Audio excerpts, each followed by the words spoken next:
Get the milk and bread, they say. It's the least of your worries. It's the hours and the days and the weeks after a storm. See that?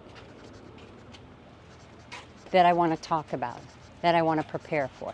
How do you build a house that can better withstand what Mother Nature has to offer? We're not going to withstand everything. That is for damn sure. Pardon the noise, there's a lot of construction, there's a lot of work going on. You can see them trying to replenish the sand behind me. This is after Hurricane Milton and Helene came through here.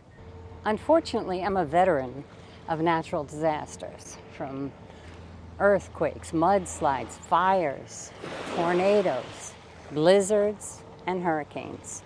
So I've been through a bunch of them with varying levels of success. Yesterday marks the 12th anniversary of Hurricane Sandy.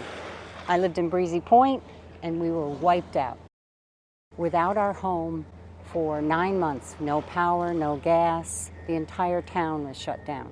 What can we do better? Because Mother Nature's coming. I've been watching a lot of these YouTube videos about people after the storm and how they're surviving, what would have been helpful. Because like them, we were without power. We had power, it came back, we refilled the refrigerator, the power went out again. Transformers continue to explode from the salt water blowing 5 miles inland. So the first thing I'm gonna think about in my renovation is, how do I get a generator to continue to work? Because generators are lovely if you have gas or if you have sun. If you have neither of those things, or one or the other is difficult to get, like in Hurricane Sandy, you could get gas on odd or even days depending on your license plate. So gas isn't something you can count on. You can have a few tanks in your garage for backup, but it's gonna run out. And solar, after a storm, it's always crappy. You got those bands last minute coming through. After Sandy, I think it was cloudy for 12 days and the cold moves in. So you go from warm to cold instantly. I don't know what it is. It's like the chill of Mother Nature. It comes in right after a storm. These people in North Carolina are getting cold. Do not forget about them.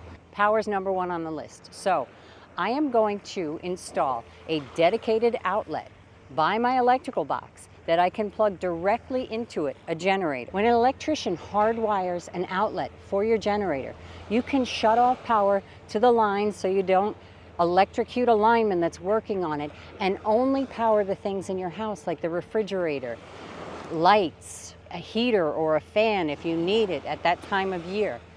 It allows you to pick and choose. Now I've been looking at a bunch of them, and I will happily review one if someone wants to send me one, EcoFlow. But there's a couple on the market that look really good, and they're combination units. And like I said, the EcoFlow one is the one I've been seeing in a lot of YouTube prepper people. A lot of homesteaders have had good success with, because it has solar panels. You can add to the solar panels and get more power. And it has a propane or a gas hookup, so that if you don't have sun, you can still get power. So you want to think about your power. Solar powered lights, one of those power strips that can plug into your car if you don't have a plug, a proper plug in your car, so that you can charge everything. The car is the one place where we charged all of our phones, rechargeable lights in the house, anything that you can rechargeable fans.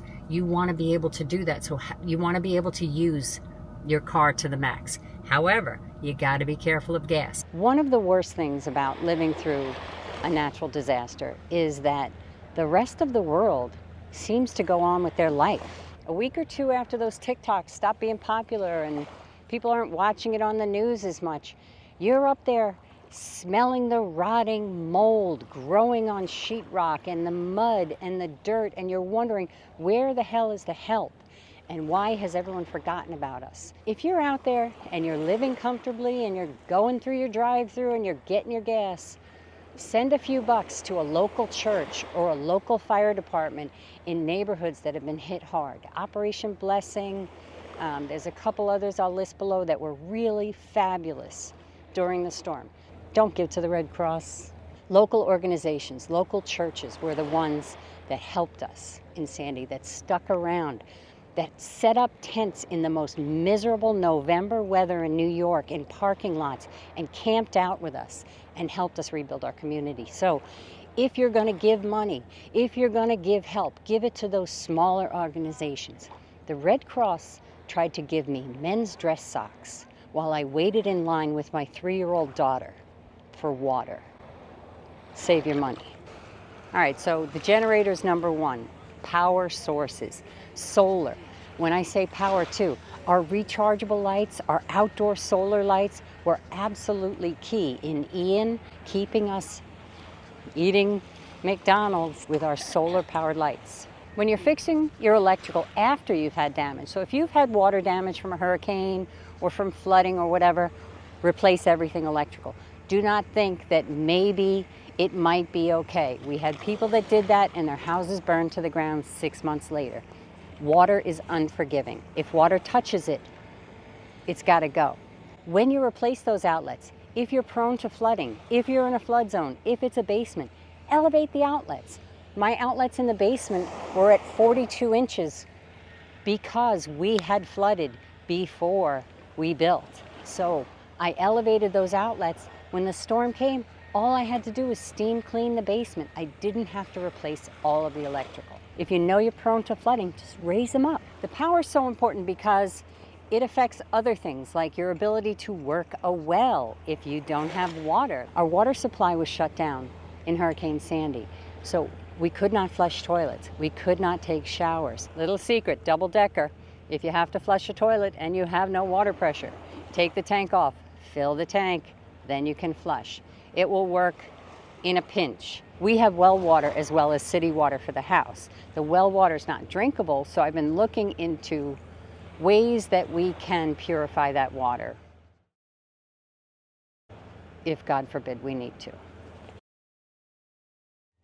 Isn't this lovely? Still a lot of debris in there though. I'm not going under. Red tide is coming. That's not in the sales pitch when they sell you a house in Florida.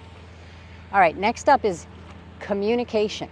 And I will tell you, up until the power went out, I got all your messages, I got all your texts, all your IMs. I was busy trying to put the barbecue in the garage so it did not become a projectile during our tornadoes.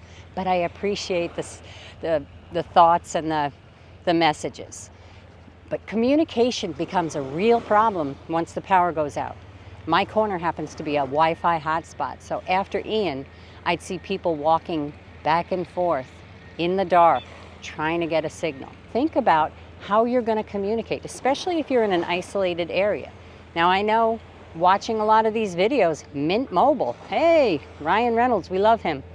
That has seemed to be the one that held up, the one that gave people service up in the hills. So impressive, Mint Mobile. Also Starlink. So I looked into Starlink, and that's, I think it's 350 plus your service, but that also had great results.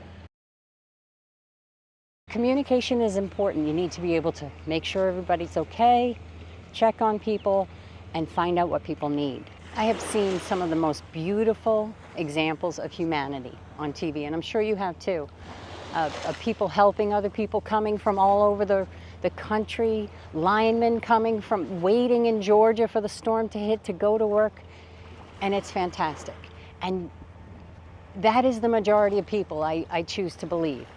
However, looting goes on, bad things happen. So when a storm happens, when you have to leave your house, how is it going to be secure? How is it going to be locked up? If you stay, how are you going to protect yourself? When the lights go out and nobody's coming when you call 911, you have to be able to protect yourself. So make sure that your house is secure, you have a means to protect yourself and a means to keep your family safe. Pay attention to your yard, to the trees and the maintenance that needs to go on. Make sure you trim your trees and you choose wisely when planting landscaping, because it will grow. The bulk of the damage went north of us. Tampa, up into the mountains, North Carolina and Tennessee. My mom's house is now part of Tampa Bay. She's one of the lucky ones though. And thank you for your concern if you've reached out. I really appreciate it. If you're building on the water, like they are over there, you need to elevate above the floodplain. FEMA has a map that will tell you what your floodplain elevation is.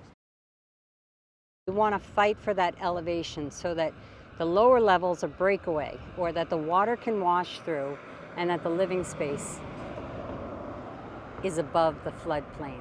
That lower floor there is all breakaway so that the water is designed to wash right through and the house above will be safe. Now this wind is too much. I don't know if you can hear me in this, but that's a daily wind. So when you think about hurricane force winds, 140 miles an hour with a palm frond launching right through your front window, you want to spend the money on hurricane windows. So make sure you get good quality windows, shutters, something to cover those windows. It's frightening when you can see what's going on outside. Stay safe out there. Thanks so much for watching.